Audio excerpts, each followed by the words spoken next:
Hello and welcome to drillingcontractor.org. I'm Kelly Ainsworth Robinson at the 2018 IADC and SPE Managed Pressure Drilling and Underbalance Operations Conference in New Orleans. I'm with Andre Fernandez, Chairman of the IADC UBO and MPD Committee. Thank you so much for joining us. Thank you.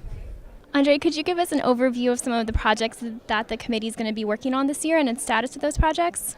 This year we are finalizing the API recommended practice for RP 92P, 92S. We are closing these documents with API representative, which is Roland Goodman. We're also working with the influx management annex. We have three special test groups right now. The one is with BASI MTL for subsea BOPs. The other test group is the API 16 RCD. We are closing the MPD curriculum and we are going to start the categorization matrix for MPD. And on the MPD training, can you tell us a little bit about that and when you expect to have that ready? The subcommittee chairman, Jacob, he sent the work to the committee discussion. We're going to discuss a little bit of this document. We're going to probably close internally this document on this meeting or at last in Aberdeen on the next meeting. And after that, we're going to draft it around the committee in order to publish it out and start talking to. Then it grows outside the committee agenda and it starts growing inside IADC training department and to close the details. But at least the core of the document is being developed right now. We are very close to deliver it. Can you tell us about some of the work the committee is doing to engage with regulators?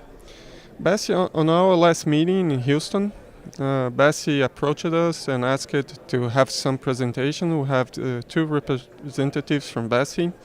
And what is happening is that instead of MPD for subsea BOPs being treated as a special technology, they are working on an NTL for MPD subsea BOPs. So Sarah Sayeg and Mike van der Sack are the head of this special task group. They're going to share the development they've made since the last meeting on tomorrow and the day after tomorrow, Friday, to talk about what we have been doing and what step we are and how close we can develop it with PASI. What work is the committee planning to do in terms of MPD categories and classification? That's an interesting question. We are discussing this subject within the committee because we have different levels of categories of how the rig prepared itself, how the rig is structured, how the equipment are available in the rig. So this is an open discussion. Yesterday we could see from two different drilling contractors that they have different levels within their companies.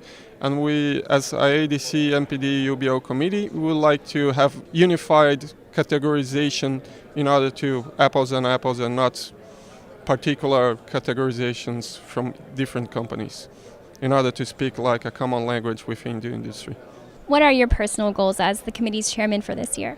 Would be to facilitate the development of the documents that I think that as an industry we have to develop these documents in order to have a baseline for the industry, to facilitate the discussion, and I would be really happy that if we could deliver by the end of the year the influx management document, at least for circulation of the draft, because I think it is a very important subject that we are not touching so much, that industry is afraid, but if we can produce a solid document, I think we're going to be more technical in our future discussions within the industry. Well, thank you so much for joining us, Andre, and telling us all about the committee's work this year. Thank you. And thank you for joining us on drillingcontractor.org.